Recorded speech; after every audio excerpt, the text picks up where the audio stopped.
Hello बच्चों, मैं सच्चिदानंद सिंह आपका अपने चैनल पे स्वागत करता हूँ। हम लोग क्लास 11th की मैथ पढ़ा रहे हैं। इसमें हम लोग सब संबंध और फलन, relation and function part subject है, जो टॉपिक है आज संबंध एवं फलन चैप्टर 2 का, ठीक है, वो हम पढ़ रहे हैं। ठीक है, इसमें अभी तक मैंने 5 वीडियो मैंने डाल दिया है, 6वां लेक्चर है, 6वां वीडियो है।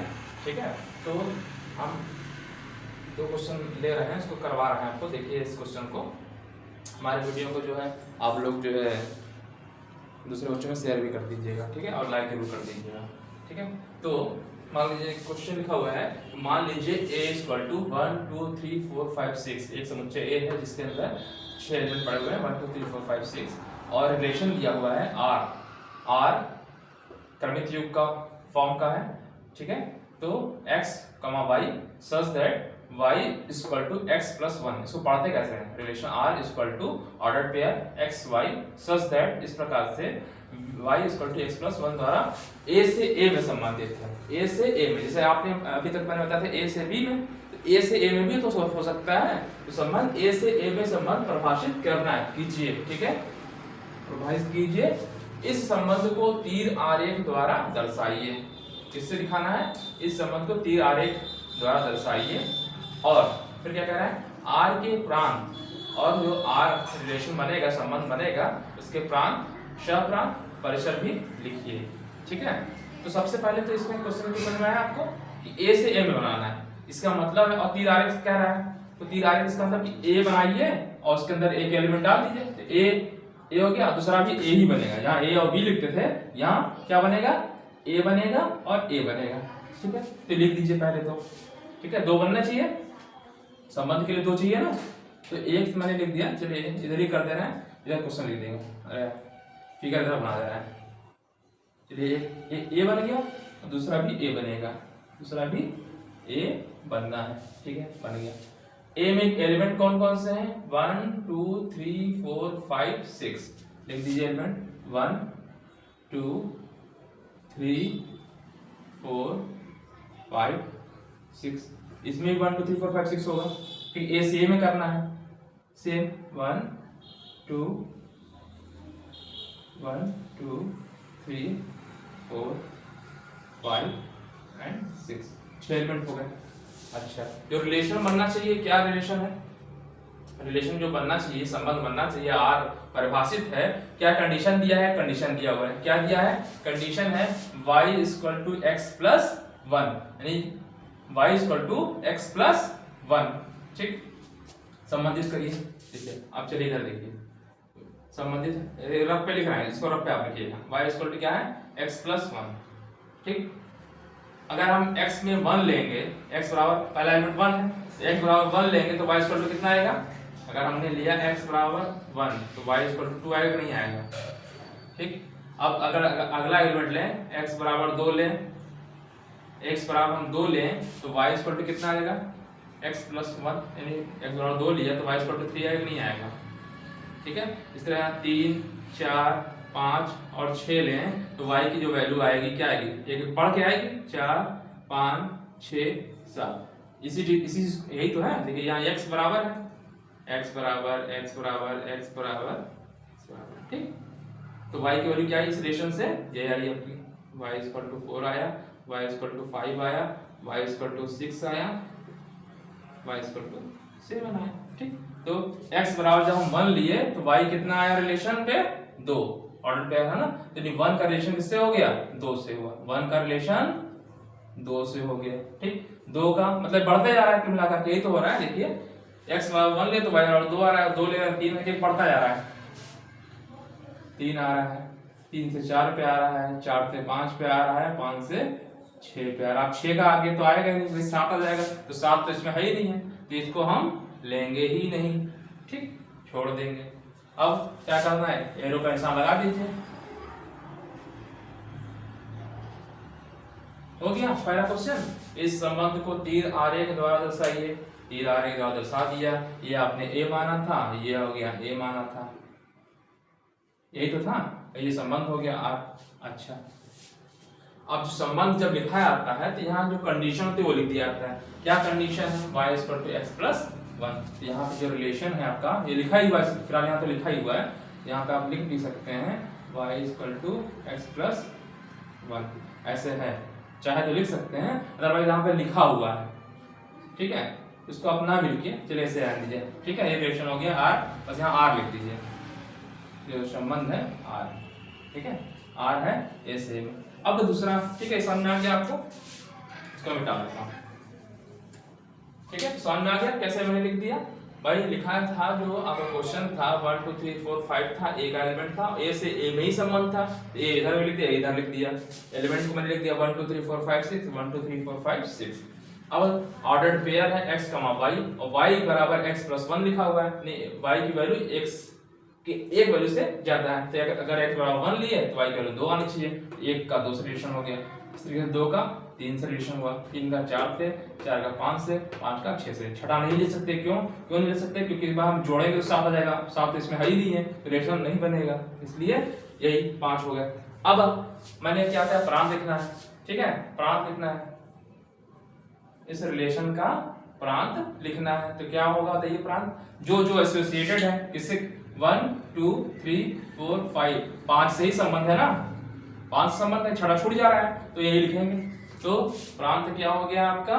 1 2 3 4 5, ठीक, 6 नहीं लिखेंगे, छोड़ देंगे। समझ में आ गया होगा आपको क्यों छोड़ दिया? क्योंकि 6 संबंधित ही नहीं है। ठीक, ये अच्छा, अब आप बताइए सहप्रांत किसे कहेंगे और परिसर कहते हैं किसे कहेंगे? पहले परिसर लिख लीजिए। ठीक है, आप ये भी ध्यान रखिएगा इसे क्या बोलते हैं इंग्लिश में, डोमेन। हमेशा याद रखिए, इंग्लिश वर्ड को भी याद करते चलिए, क्योंकि आप लोग इंटर में पहुंच गए हैं। डोमेन। परिसर को क्या बोलते हैं? रेंज। बिल्कुल याद हो जाए, कंठस्थ हो जाए परिसर को, हिंदी के भरोसे मत बैठिए आप, क्योंकि बेटा आप लोग आगे बढ़ेंगे तो इंग्लिश के वर्ड यूज करने होंगे। बीएससी करने जाएंगे तो अधिकतर जगह पे आपको क्या पढ़ाया जाता है? इंग्लिश से पढ़ाया। बीटेक करने जाएंगे सब इंग्लिश के टर्म्स यूज होंगे, इसीलिए मैं अभी से छोटे छोटे वर्ड्स हैं इसको याद करवा रहा हूँ, याद करते रहिए, इंग्लिश वर्ड बोल भी रहा हूँ। ठीक है, परिसर। इसके बाद हम क्या निकालेंगे? सहप्रांत। सहप्रांत, ठीक है, इसे क्या बोलते हैं? को डोमेन। याद करते रहिए, प्रांत को क्या बोलते हैं? डोमेन। याद करें, डोमेन, परिसर, रेंज, कोडोमेन, सहप्रांत। ठीक है, इंग्लिश वर्ड जरूर याद करिए। ठीक है, क्योंकि आप बीएससी या आप बीएससी करें, बीटेक करें या कुछ भी करें, वहां पे ये वर्ड्स जो होंगे सब इंग्लिश में ही यूज होंगे। और इंटर के बाद ही आप बीएससी करेंगे या बीटेक करेंगे या कोई तैयारी करें, ठीक है, जब भी स्टैंडर्ड बुक पढ़ेंगे वहां इंग्लिश में ही पढ़ेंगे, इसलिए मैं दोनों वर्ड यूज लिख रहा हूँ आपको। ठीक है, क्योंकि इंग्लिश मीडियम वाले बच्चे तो इंग्लिश में पढ़ते ही हैं, तो उनको तो टर्म्स याद है, और जो हायर स्टडीज की बुक्स हैं वो इंग्लिश में ही अवेलेबल हैं, तो आपको इंग्लिश वर्ड तो यूज पढ़ना ही पड़ेगा। इसलिए मैं कह रहा हूँ इसी को आप इंग्लिश के वर्ड को भी याद करते चलिए, जैसा मैं बोलता हूँ उस तरह से आप बोलने की कोशिश भी किया करिए। ठीक है, चलिए अब रेंज बताइए। रेंज क्या होता है बताइए आपको? देखिए, जो पहला एलिमेंट एसोसिएटेड होता है ना, जिससे रिलेशन बन रहा है, तो ये तो आपका क्या कहलाता है? आपका डोमेन या प्रांत कहलाता है। ठीक है, और जिससे संबंधित है तो यहाँ 2 3 4 5 से संबंधित है। ठीक है, तो जो संबंधित है तो वही आपका रेंज कहलाएगा। किससे संबंधित है? 2 3 4 5 6। तो यहाँ पे एलिमेंट जो बना 2 3 4 5 6। ठीक है, जिससे रिलेटेड है, जिससे संबंधित है वही लिख देंगे। ठीक, अच्छा, तो ये हो गया। अब सहप्रांत की बात कर रहा है। सहप्रांत, तो सहप्रांत मैंने बताया कि जो एलिमेंट होता है इसके पूरे एलिमेंट पे आते हैं। भाई देखिए, इससे संबंधित है तो इस वाला ये बी मानते थे ना, ये बी मानते थे रिलेशन, तो यहाँ ए से ए में ही है। ए से ए में ये रिलेशन जो आपका है क्या है? ए से ए में है ना, जो रिलेशन है आर ए टू ए में है ना, इसको चाहे तो आप ऐसे भी लिखते हैं रिलेशन को, ए रिलेशन ए ऐसे भी लिखते हैं, कई बुक में लिखा रहेगा, सॉरी ए ऐसे लिखा रहेगा, ऐसे लिखा रहेगा ये। ठीक है, जहाँ ए क्या है? इसका एलिमेंट है ना, दोनों ही ये है। ठीक है, तो ए से ए में रिलेशन लिखा हुआ है। फिर आप ठीक, हाँ, तो बात कर रहे हैं सहप्रांत। तो सहप्रांत क्या होगा? सहप्रांत जो जिससे रिलेटेड है इसके सभी एलिमेंट, देखिए 2 3 4 5 6 तो है ही है, तो इसके अलावा एक छूट रहा था, एक भी मिला देंगे, इस सभी एलिमेंट को ले लेंगे, वो क्या कहलाएगा, सहप्रांत कहलाएगा। ठीक है, तो सहप्रांत में क्या आ गया, 1 2 3 4 5 एंड 6।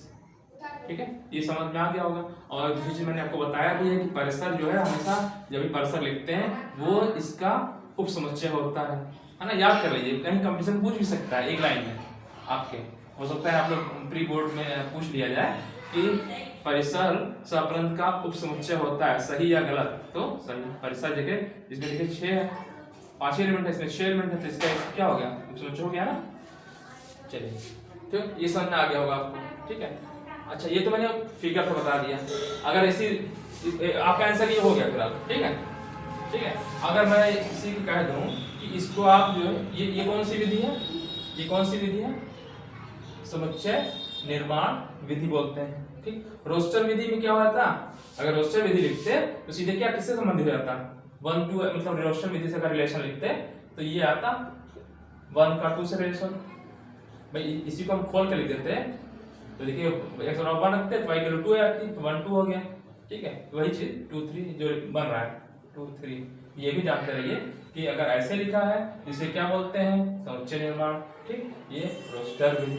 ठीक है, रोस्टर विधि, सेट बिल्डिंग फॉर्म भी बोलते हैं। ठीक है, 1 2 2 3, अच्छा 3 का 4 से रिलेशन, 3 का 4 से हो गया। ठीक है, 4 का 5 से हो गया, 5 का 6 से।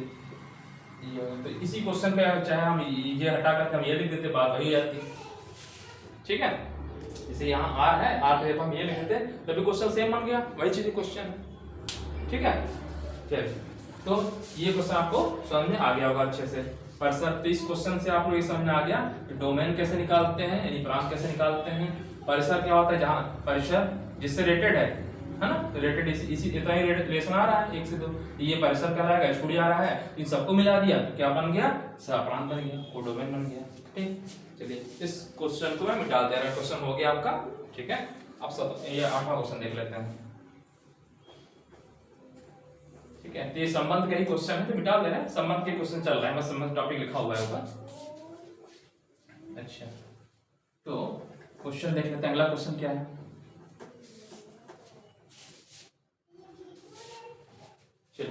नीचे आकृति लिखा है, ये आकृति का नाम है 2.6 है। ठीक है, और ये रिलेशन आपका दिया हुआ है r, यहाँ पे एक रिलेशन r लिखा हुआ है, रिलेशन लिखा हुआ है। नीचे आकृति 2.6 में समुच्चय p, ये समुच्चय है p, इस समुच्चय का नाम है p और इस समुच्चय का नाम है q। ठीक है, समुच्चय p और q के बीच संबंध दर्शाया गया है, p और q के बीच में संबंध दर्शाया गया है। इस संबंध को, ये संबंध है समुच्चय निर्माण रूप में तथा पहला समुच्चय निर्माण रूप में लिखना है, दूसरा रोस्टर रूप में लिखिए और इसके प्रांत और परिसर को लिखिए। बताइए, 2 विधियां बताया आपको, रोस्टर विधि और समुच्चय निर्माण विधि। अब बताइए कैसे करा जाए। देखिए 2 समुच्चय लिखा हुआ है नीचे आकृति में, क्वेश्चन फिर से पढ़िए, p और q लिखा हुआ है, तो ये p है, q है। ठीक है, और इसमें रिलेशन r दिया गया है। ठीक है, 9 का जो रिलेशन दिया है, 2 से 9 का 3 से दिया है, 9 का -3 से। ये देखिए एलिमेंट है यहाँ पे 5 3 2 1। ठीक, फिर -2 -3 -5 ये लिखा हुआ है। देखिए 9 का रिलेशन 2 से दिखाया है, 9 का 3 से दिखाया है और 9 का रिलेशन यहाँ -3 से दिखाया है। ठीक है, एरो इस साइड में लगा हुआ है, दिख रहा होगा, फिलहाल मैंने गन्ना दिख रहा तो बता दे रहा हूँ। ठीक है, ठीक है, 4 है तो 4 का 2 से दिखाया हुआ है, 4 का दिखाया है कहाँ पे, इस 2 पे गया है और 4 का रिलेशन है -2 से है। फिर इसके बाद 5 25 लिखा हुआ है, 25 का रिलेशन दिखाया हुआ है किससे, 5 से और 25 का -5 से। ठीक है, एक एलिमेंट इसका छूट जा रहा है, 1 का किसी से रिलेशन नहीं दिखाया गया है इस वाले का। ठीक है, अब क्वेश्चन ये ऐसे एग्जाम में दिया रहेगा। अब इसका कह देगा कि समुच्चय निर्माण रूप में लिखिए। तो सबसे पहले तो रिलेशन में क्या क्या रिलेशन बन रहा है, आप बताइए। अगर हम इसको इस फॉर्म में लिखें, रिलेशन जो r है, इसका आंसर मैं यहाँ लिख रहा हूँ, रिलेशन जो r है, ठीक है, एक्स वाई फॉर्म का बनना चाहिए, एक्स वाई फॉर्म का बनना चाहिए। ठीक है, ये रिलेशन एक्स वाई फॉर्म का बन रहा है। ठीक है, ये महिला ब्रैकेट इसको बोलते हैं। ठीक है, ये ब्रैकेट लगा हुआ है एक्स वाई फॉर्म का। तो अब एक्स वाई फॉर्म का है, ठीक है, और एक्स बिलोंग कर रहा है, एक्स बिलोंग कर रहा है पी को, ठीक है, पी लिख दिया, एक्स बिलोंग कर रहा है पी को, और जो वाई होना चाहिए वाई बिलोंग कर रहा है क्यू को। ये तो ऑर्डर पेयर का डिफिनेशन होती है। अब यहाँ जब कंडीशन लिख दी जाती है तो रिलेशन बन जाता है। क्या कंडीशन आपको लग रही होता है? देखिए 9 3 का भी स्क्वायर है, -3 का भी स्क्वायर। देखिए इसका अगर देखेंगे तो -3 का जरा स्क्वायर करिए, -3 का, ये -3 का स्क्वायर करेंगे तो 9 आएगा कि नहीं आएगा, और 3 का भी देखिए यहाँ पे स्क्वायर कर रहे हैं तो 9 आ रहा है कि नहीं आ रहा है। देखिए 9 लिखा हुआ तो -3 से जुड़ा हुआ है और 3 से जुड़ा है ना, तो इसका मतलब क्या आ रहा है, किसका स्क्वायर है बताइए? x वाला, ये x ये वाला है ना, इस यानी x स्क्वायर हो रहा है, x वाली वैल्यू स्क्वायर हो रही है ना, मतलब ऐसे आ रहा है। देखिए x इक्वल टू इस वाले एलिमेंट का स्क्वायर आ रहा है ना, ये कौन सा एलिमेंट है? दूसरा वाला एलिमेंट y है। अगर y है, ये y है तो y का स्क्वायर ही तो आ रहा है। y के अंदर आप 3 ले लिए, 3 का स्क्वायर करें तो 9 आ गया, -3 का स्क्वायर करें तब भी 9 आ गया। हाँ, तो ये फाइंड करना पड़ेगा, दिमाग आपको लगाना पड़ेगा, क्या चीज बन रहा है, क्वेश्चन बन रहा है चित्र से देख करके। हाँ, दिमाग लगाना पड़ा, क्या लगा भाई, देखिए -3 का स्क्वायर कर रहे हैं तभी 9 आ रहा है, 3 का स्क्वायर कर रहे हैं 9 आ रहा है। इस तरह देखिए 2 है तो 2 का स्क्वायर 4 आ रहा है, -2 का भी स्क्वायर 4 आ रहा है। ठीक, अच्छा और कौन सा एलिमेंट है? 5 है, 5 का स्क्वायर 25 होता है, -5 का भी स्क्वायर 25 होता है। इसका मतलब x equal to y square है ना, दूसरे वाले का स्क्वायर हो रहा है ना, दूसरे वाले का स्क्वायर हो रहा है, नहीं y का स्क्वायर, y किसका एलिमेंट है? q का, जो y है q का। यानी यहाँ पे आप जो लिखेंगे और, यहाँ कंडीशन क्या लिख देंगे? और क्या कंडीशन है, क्या कंडीशन है? ये चीज x equal to Y square. बस हो गया, पहला क्वेश्चन का आंसर हो गया, समुच्चय निर्माण रूप हो गया पहला आंसर। ठीक है, तो रिलेशन जो आपका बना, तो रिलेशन जो है यानी जो रिलेशन है, संबंध है, ठीक है, ये आंसर हो गया। तो संबंध वैसे हम बता रहे हैं क्या होता है, इन जो संबंध आपका यहाँ बन रहा है, संबंध ऐसे भी लिखते हैं ना, संबंध, क्या संबंध बन रहा है बताइए? संबंध बन रहा है x equal to Y square. ठीक, या अगर आप ऐसे लिख रहे हैं संबंध, ठीक है, x y, ये लिख दिया, संबंध x y बन रहा है। ठीक है, क्या बन रहा है कि x equal to Y square बन रहा है। ठीक, ये तो लिखा है, वही एक्सप्लेन लिख दिया। और इसको लिखते हैं ना, x बिलोंग कर रहा है p का, p का एलिमेंट होता है, मैंने लिख दिया p का, और y बिलोंग कर रहा है इस वाले का एलिमेंट q का। ठीक है, इस समझ में आ गया होगा आपको, है ना, x इक्वल टू y का वर्ग लिख सकते हैं। ठीक है, चलिए दूसरा रोस्टर रूप में लिखे, तो रोस्टर रूप में आप तो लिख ही देंगे, कोई दिक्कत ही नहीं है इसमें। तो रोस्टर रूप में लिखना है, सीधे सीधे लिख दिया, 9 रिलेटेड टू -3, 9 रिलेटेड 3। और ये रिलेशन किस में हो गया, किस रूप में हो गया? समुच्चय निर्माण रूप। ठीक, दूसरा जो है आपका रोस्टर रूप में, तो रोस्टर रूप में क्या लिख रहे हैं बताइए? 9 रिलेटेड है 3 से और 9 रिलेटेड है -3 से, लिख दीजिए वही चीज। क्या करना हो, 9 रिलेटेड है 3 से और 9 रिलेटेड है -3 से, हो गया। ठीक, फिर 4 है, 4 2 से रिलेटेड है, 4 -2 से रिलेटेड है। ठीक है, 4 किससे संबंधित है? 2 से संबंधित है, और किससे संबंधित है? 4 -2 से, ये हो गया। फिर 25 उठाइए, 25 का 2 पे गया है, 5 पे गया है, तीर लगा है और -5 पे लगा है, तो 5 संबंधित हो गया 5 से, और 25 जो संबंधित हो गया -5 से। ये कौन सी विधि है? ये बोल देते हैं आपको रोस्टर रूप में, एग्जाम में ऐसे क्वेश्चन आते हैं। अब कह रहा है इसके प्रांत परिसर लिखिए। ठीक है, परिसर, और मान लीजिए कोडोमेन भी लिखने कह दे, इसे आगे बढ़ा दे रहे हैं क्वेश्चन। कोडोमेन, कोडोमेन को क्या होता है हिंदी जो है इसका सह प्रांत है, सह प्रांत। ठीक है, मान सह प्रांत भी लिखने कह दिया जाए। ठीक है, तो सबसे पहले प्रांत लिखिए। प्रांत को क्या बोलते हैं? जल्दी बताइए आप लोग, सोचिए, मैंने क्या कहा था? डोमेन, है ना, रिलेशन का प्रांत, डोमेन, याद रखिए बिल्कुल, बार बार बोलेंगे तभी आपको याद हो पाएगा इंग्लिश के वर्ड, नहीं तो आप हिंदी पढ़ते रह जाएंगे, आगे फिर आप कहेंगे पढ़ेंगे डोमेन, कहेंगे डोमेन क्या होता है, पढ़े नहीं है। अरे पढ़े तो हैं आप, प्रांत को ही तो बोलते हैं डोमेन, तो इंग्लिश वर्ड भी मैं मेरे साथ आप लोग बोलते चलिए, तभी आपको याद होता रहेगा, ठीक है। चलिए तो प्रांत लिख दीजिए, बताइए क्या होगा बेटा, प्रांत बताइए लिखिए। पहला एलिमेंट 9 4 पूरा पूरे का पूरे इससे संबंधित हैं, तो यही हो गया 9 4 25, या ऐसे आप कर लेते हैं 9 9 9 9 आ गया, ठीक।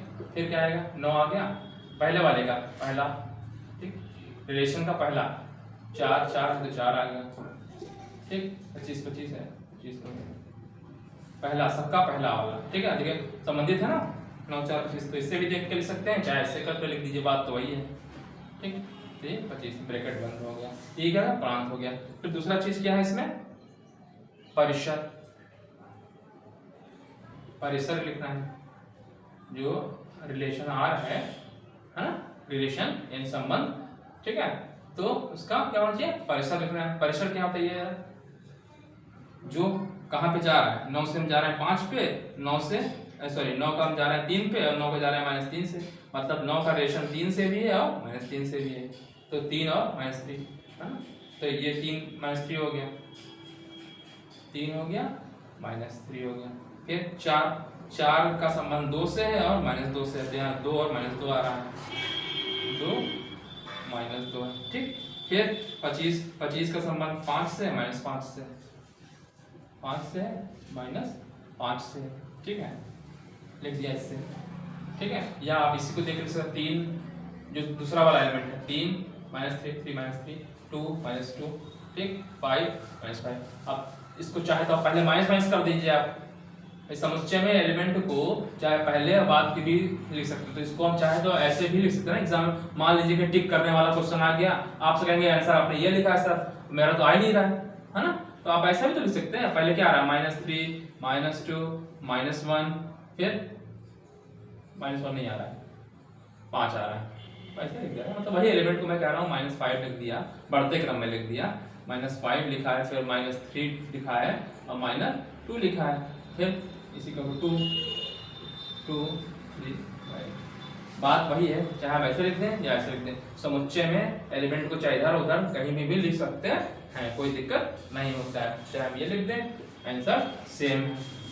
अच्छा, परिसर हो गया। अब क्या लिखना है, सहप्रांत। अगर हम सहप्रांत की बात करें, सहप्रांत की दे यार इंग्लिश जल्दी बताइए, सोचिए, कोडोमेन, ठीक, डोमेन प्रांत, परिसर रेंज, सहप्रांत कोडोमेन, ठीक। चलिए कोडोमेन क्या होता है, इसके सभी एलिमेंट, देखिए एक का रिलेशन नहीं बन रहा था, है ना, तो इतने एलिमेंट तो रिलेशन बन रहा था, तो रहेगा ही रहेगा, जो इसके अलावा जो दूसरे जो एलिमेंट बच रहा है वो भी ले लिया जाता है, इसमें 1 भी आ जाएगा, ठीक है। इसमें क्या आ जाएगा, 1 भी जोड़ देंगे, कि जो एलिमेंट बच रहा है उसको भी जोड़ देंगे, तो वो कहलाएगा सहप्रांत, किसका, रिलेशन का, ठीक है, रिलेशन का सहप्रांत। क्या हो गया, तो इसके अंतर्गत -5 था, ही जो था उसको लिख ही देंगे पूरा पूरा, ठीक है। इसके अलावा जो बच रहा है एलिमेंट, ये भी बच रहा है, तो 1 1 2 3 4 5, मतलब कोडोमेन में जो रिलेशन इधर से इधर रिलेशन बनता है, तो इसके पूरे एलिमेंट को ले लिया जाता है, कुल मिलाकर के समझिए, ठीक है। ये अब क्या हो गया, सहप्रांत, ठीक है। अब चलिए, तो ये 2 क्वेश्चन हो गए इस पे। अब हम देख लेते हैं अगला टॉपिक, मिटा लें इसको, समझ में आ गया होगा आपको। चलिए, अब जो मैंने संबंध बताया, संबंधों की संख्या, जैसे मैंने बताया था आपको पहले कि अगर 2 सेट हैं A और B हैं, 2 समुच्चय A और B हैं, तो A क्रॉस B में कितने एलिमेंट होते हैं, क्या होते हैं, जैसे मैंने आपको बताया भी था, जैसे A है, सिंपल से ऐसे लिख रहे हैं, मान लीजिए Na लिखा है, Na लिखा है, इसमें मान लीजिए 2 एलिमेंट है, 2 अवयव, एलिमेंट मतलब अवयव, ठीक, और Nb है 3 अवयव। तो मैंने आपसे कहा था, इसके पहले बता भी चुका हूं कि A क्रॉस B कार्तीय गुणनफल में एलिमेंट कितने होंगे, कितने अवयव होंगे, 2 3 6 एलिमेंट, 6 होंगे ना, 2 गुणे 3, ऐसे लिख दीजिए, 2 गुणे 3 बराबर 6 अवयव होंगे, किसमें, A क्रॉस B में, है ना। अब मैं कहूं बात ये हो रही है संबंध जो रिलेशन बन रहे हैं उसमें संबंधों की संख्या। तो अगला टॉपिक है इसमें संबंधों की संख्या, नंबर ऑफ रिलेशंस। ठीक है, कोई संबंध बना रहे हैं, जैसे ए से बी में बनाए, तो ए से बी में जो संबंध बन रहा है, ठीक है, तो कितने संबंध बन सकते हैं। तो मान लीजिए मैं वही लिख रहा हूं, जैसे लिखते हैं कि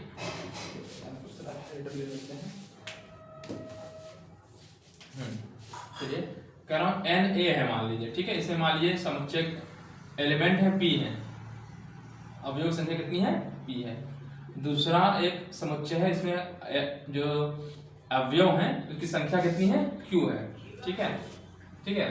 तो जो आपका संबंध बनेगा, संबंधों की संख्या अगर निकालना चाहते हैं ए से बी में, ठीक है, चलिए तो ये भी आप जान ही लीजिए, ए क्रॉस बी आप जानते ही हैं क्या होता है, पी इंटू क्यू होता है, पी इंटू क्यू होता है, ठीक है।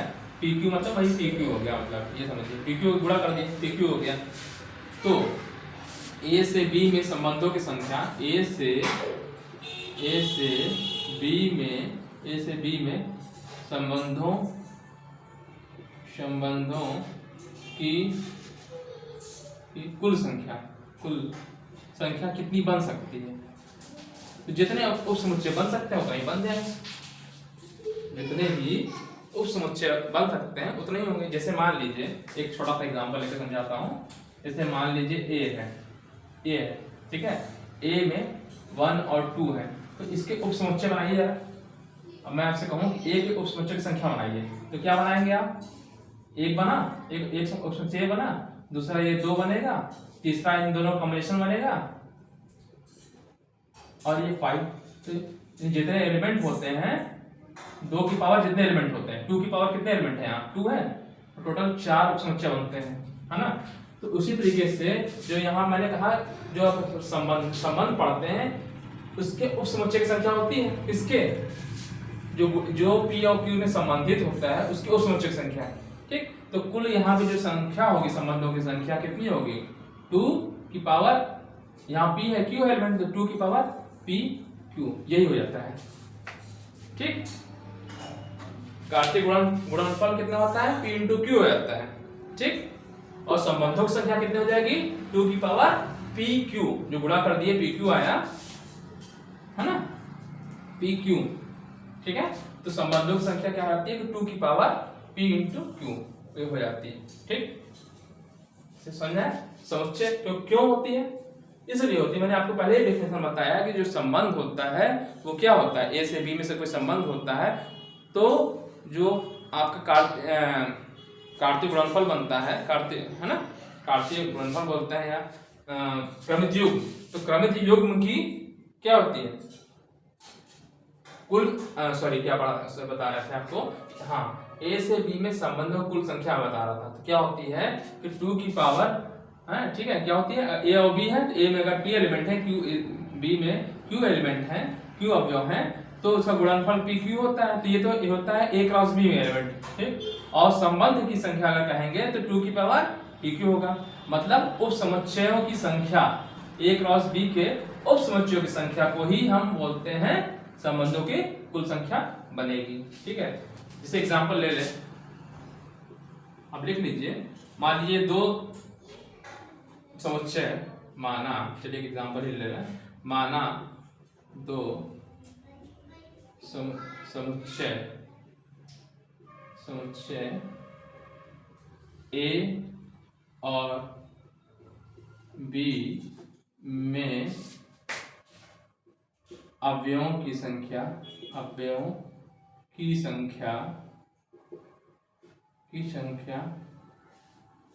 3 और 4 क्रमशः हैं। क्रमशः मतलब कि ए का 3 बी का 4। तो संबंधों ए से बी में संबंधों की कुल संख्या बताइए। संबंधों की कुल संख्या बताइए। ठीक है, तो यानी यहाँ आंसर देख लीजिए, सॉल्यूशन या हल। ठीक, हल क्या है, n ऑफ a दिया हुआ है, कितना दिया है, 3 दिया हुआ है, और ये n ऑफ a लिखा, इसका मतलब है कि नंबर ऑफ एलिमेंट, शॉर्ट में इसको लिखते हैं a में अवयव की संख्या 3। आप ऐसे लिखना चाहते हैं हिंदी में, तो a में अवयव की संख्या और 3, b में अवयव की संख्या 4, तो मैंने लिखा शॉर्ट में n of a 3, n of b equal to 4। ठीक, तो a से b में संबंधों की संख्या या संबंध, a से b में संबंधों की संख्या, ठीक, क्या होगी, 2 की पावर कितना, 3 इंटू 3 गुणे 4, यानी 3 चौका 12, ये आपका आंसर हो जाएगा। 2 की पावर 12 को सॉल्व करिए, जो भी आंसर आता है वही आंसर हो जाएगा। ठीक है, चलिए इस तरह से एक एलिमेंट एग्जांपल और ले रहे हैं। एग्जांपल है, ए में लिखा है मान लीजिए 1 2 और बी में है ए बी। ठीक है, ए बी लिखा है, चलिए 1 2 3 लिख दे रहे हैं इसमें, 1 2 3 है। ठीक है, बी में है ए और बी, तो ए से बी में संबंधों की संख्या याद कीजिए, तो ए से बी में संबंधों की संख्या ज्ञात कीजिए। ठीक है, संबंधित संख्या ज्ञात कीजिए, जानते ही कैसे निकालते हैं, मैंने अभी जस्ट इसको बताया है हल। ठीक है, क्या है, n of a equal to 3 दिया हुआ है और n ऑफ b दिया हुआ है, n of b equal to 2, ये 3 लिखा हुआ है। ठीक है, a से b में संबंधों की संख्या, a से b में संबंधों की संख्या, number of relation from a to b equal to, क्या हो जाएगा, 2 की पावर कितना, 3 इंटू 2, यानी 2 की पावर 6, ये आपका आंसर हो गया। 2 दूना 4, 2 दूना 4, 2 8, 2 16, 2 32, 64, 64 हो जाएगा, बराबर 64, यही आपका आंसर हो गया। ठीक है, 2 दूना 4, 2 8, 2 16, 2 32, 64। ठीक है, तो संबंध और फलन का ये कुछ क्वेश्चंस मैंने कराया, कल इस पे बेस्ड एक्सरसाइज हो जाएगी, एक्सरसाइज प्रश्नावली 2.2। ठीक है, आगे के टॉपिक में, अगले लेक्चर में प्रश्नावली 2.2 के क्वेश्चंस को मैं सॉल्व करवाऊंगा। ठीक है, हमारे वीडियो को आप लोग देखते हैं तो उसको लाइक भी किया करिए, लाइक करिए और शेयर करिए, उन बच्चों के पास पहुंचाइए जिनके पास कोई साधन नहीं है पढ़ने का, पढ़ना चाहते लेकिन कोई साधन नहीं है, स्कूल जाते हैं लेकिन उसमें टीचर पढ़ाते नहीं हैं, उनके पास पहुंचाइए कि कम से कम अगर मोबाइल है तो वो देख सकें। ठीक है, और लाभान्वित हो सकें। ठीक है, आप अपने दोस्तों के बीच, रिलेशंस में, कहीं पे भी आप लोग भेजिए और उसको सब हमारे जो है वीडियो को दूर पहुंचाइए और वीडियो सब्सक्राइब भी कराइए चैनल का। ठीक है, फिर देखिए सब्सक्राइबर बढ़ जाएंगे या और भी चीज़ें हो जाएंगी तो मैं हमको कुछ और चीज़ें भी हम डालेंगे।